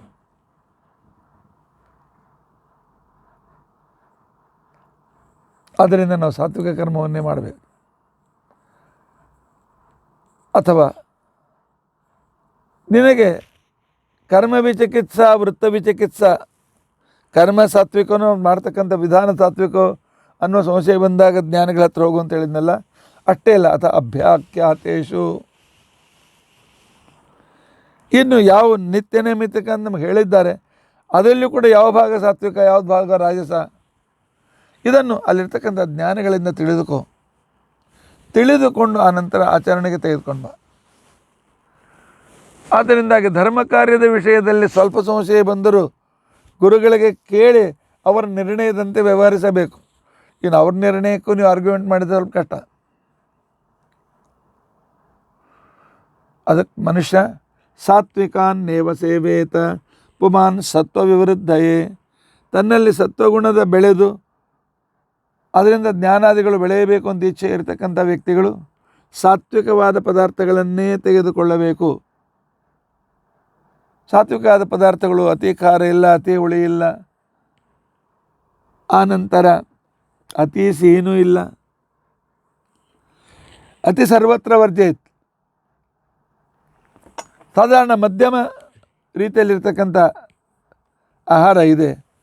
ಈ ಆಹಾರ ಅಂತಿಕೊಂಡಂತೆ ಅಂತಾರೆ ಇದು ಅತ್ಯಂತ ಶ್ರೇಷ್ಠವಾಗಿರ್ತಕ್ಕಂಥದ್ದು. ಅಂಥ ಸಾತ್ವಿಕವಾದ ಆಹಾರವನ್ನೇ, ಸಾತ್ವಿಕವಾದ ಕ್ರಿಯೆಗಳನ್ನೇ ಮಾಡ್ತಾ ಇರಬೇಕು. ಪುಮಾನ್ ಸತ್ವವಿವೃದ್ಧಿ, ಸತ್ವವಿವೃದ್ಧಿಯಾಗಿ ಅಪರೋಕ್ಷ ಜ್ಞಾನ, ಪರಮಾತ್ಮ ಅನುಗ್ರಹ ಮತ್ತು ಅಪರೋಕ್ಷ ಜ್ಞಾನ ಆಗಲಿಕ್ಕೆ ಆ ರೀತಿಯಾದಂಥ ಕಾರ್ಯಗಳನ್ನೇ ಮಾಡಬೇಕು. ಸಾತ್ವಿಕವಾಗದೇ ಇದ್ದ ಕಾರ್ಯಗಳನ್ನು ಮಾಡಲಿಕ್ಕೆ ಹೋಗಬಾರ್ದು. ತಥೋ ಧರ್ಮಸ್ತಥೋ ಜ್ಞಾನಂ, ಅಷ್ಟೇ ಅಲ್ಲ, ಆಗ ಅವನಿಗೆ ಧರ್ಮ ಮತ್ತು ಧರ್ಮದಂತೆ ಆಚರಣ, ಅದರಂತೆ ವ್ಯವಹಾರ ಅವನಲ್ಲಿ ಪ್ರಾರಂಭವಾಗ್ತದೆ. ತಥೋ ಧರ್ಮಸ್ತಥೋ ಜ್ಞಾನಂ ಯಾವತ್ ಸ್ಮೃತಿ ಅಪೋಹನಂ, ಒಟ್ಟು ಪರಮಾತ್ಮನಿಗೆ ವಿಷಯದಲ್ಲಿ ತಿರಸ್ಕಾರ, ಪರಮಾತ್ಮ ವಿಷಯದಲ್ಲಿ ಅನೇಕ ರೀತಿಯಾಗಿರ್ತಕ್ಕಂಥ ಅಪವಾದ ಇತ್ಯಾದಿಗಳು ಇಲ್ಲದಂತೆ ನೋಡಿಕೊಳ್ಳಿ. ಇದು ಬಹಳ ಮಹತ್ವಪೂರ್ಣವಾಗಿರ್ತಕ್ಕಂಥದ್ದು. ಅದಕ್ಕೋಸ್ಕರ ಸಾತ್ವಿಕವಾಗಿರ್ತಕ್ಕಂಥ ವ್ಯವಹಾರಗಳನ್ನೇ ಇಟ್ಟುಕೊಳ್ಳಿ. ಹೇಗೆ ಪರಸ್ಪರ ಬಿದಿರುಗಳು ತಿಕ್ಕಾಡಿ ಬೆಂಕಿ ಹತ್ತದೆ, ಸಂಪೂರ್ಣ ಬಿದಿರು ಸುಟ್ಟು ಬೂದಿಯಾಗುವವರೆಗೂ ಬೆಂಕಿ ಆರೋದಿಲ್ಲ.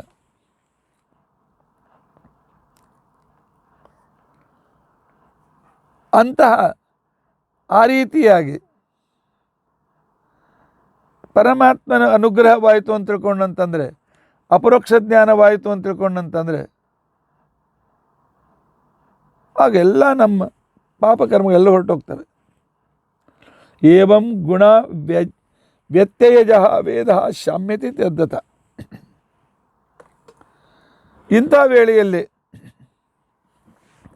ಪ್ರಾಕೃತವಾದದ್ದನ್ನೆಲ್ಲ ಸುಟ್ಟು ಹಾಕಿ ಎಲ್ಲೂ ಹೊರಟೋಗ್ಬಿಡ್ತದೆ, ಒಂದೇ ಉಳಿತದೆ ಅಪರೋಕ್ಷ ಜ್ಞಾನ. ವೇದ ಶಾಮ್ಯತಿ ತದ್ಯಥ, ಕೊನೆಯಲ್ಲಿ ನಮ್ಮ ವೇದವೂ ಕೂಡ ಶಾಮ್ಯತೆ ನಷ್ಟವಾಗ್ತದೆ ಅಂತ ಈ ಶಬ್ದದಿಂದ ಅರ್ಥವಾಗ್ತದೆ. ಸತ್ವಗುಣ ಹೋಗ್ತದೆ, ರಜೋಗುಣ ಹೋಗ್ತದೆ, ತಮೋಗುಣ ಹೋಗ್ತದೆ, ಆನಂತರ ಬಂಧಕವಾದ ಸತ್ವಗುಣವೂ ಕೂಡ ಹೊರಟೋಗ್ತದೆ, ಮೋಹ ಹೊರಟೋಗ್ತದೆ, ಎಲ್ಲೂ ಹೊರಟೋಗ್ತದೆ. ಆನಂತರ ಈ ನಮ್ಮ ವೇದವೂ ಕೂಡ ಹೊರಟೋಗ್ತದೆ ಅಂತ ತಿಳ್ಕೊಂಡಂತೇಳಿ ಶ್ಲೋಕದಲ್ಲಿ ಬಂತು. ಪ್ರಾಬ್ಲಮ್ ಬೇಕಾಗಿತ್ತು ಅಂತ ತಿಳ್ಕೊಂಡಂತಂದ್ರೆ ಅದಕ್ಕೋಸ್ಕರ ಆಚಾರ್ಯರ ಹತ್ರ ಹೋಗ್ಬೇಕು. ಆಚಾರ್ಯ ಹೇಳ್ತಾರೆ, ಇಲ್ಲಿ ವೇದ ಅಂತ ತಿಳ್ಕೊಂಡ್ರೆ ವೇದ ಜ್ಞಾನೇ, ಇದು ವೃತ್ತಿಜ್ಞಾನ ಅಂತ ತಿಳ್ಕೊಂಡಂತ ಕರೀತಾರೆ. ವೃತ್ತಿಜ್ಞಾನ ದಿಂದ ವೃತ್ತಿಜ್ಞಾನ ಬಂತು ಅಂತಕೊಂಡಂತಂದರೆ ಸತ್ವಗುಣವು ಕೂಡ ನಾಶವಾಗ್ತದೆ. ವೃತ್ತಿಜ್ಞಾನವು ತನಗೆ ಕಾರಣವಾಗಿರ್ತಕ್ಕಂಥ ಅಂತಃಕರಣದ ಸ್ಥೂಲ ಭಾಗವನ್ನು ನಾಶಪಡಿಸಿ ಕೊನೆಗೆ ವೃತ್ತಿಜ್ಞಾನ ರಹಿತವಾಗಿರ್ತಕ್ಕಂತಹ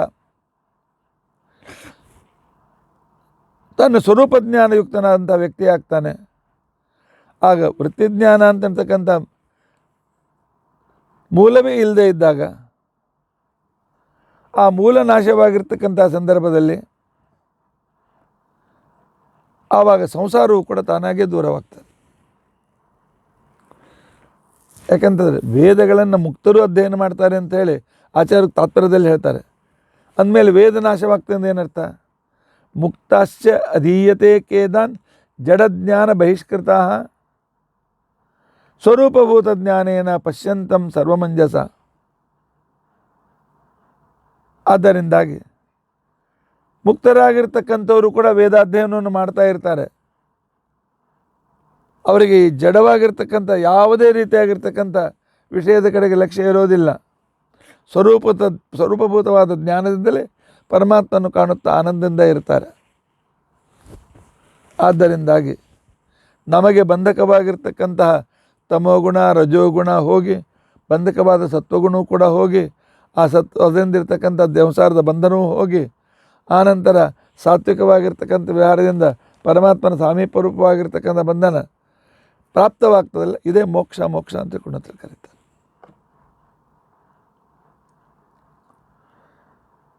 ಆದ್ದರಿಂದ ಏನು ಹೇಳಕ್ಕೆ ಬಂದೆ ಅಂತಕೊಂಡಂತಂದರೆ ಇಲ್ಲಿ ಹೇಳಿದ ಸಾತ್ವಿಕತೆಯಿಂದ ಯುಕ್ತವಾಗಿರ್ತಕ್ಕಂಥದ್ದೇ ನಮ್ಮ ಸಂಪೂರ್ಣ ವ್ಯವಹಾರ ಇರಬೇಕು.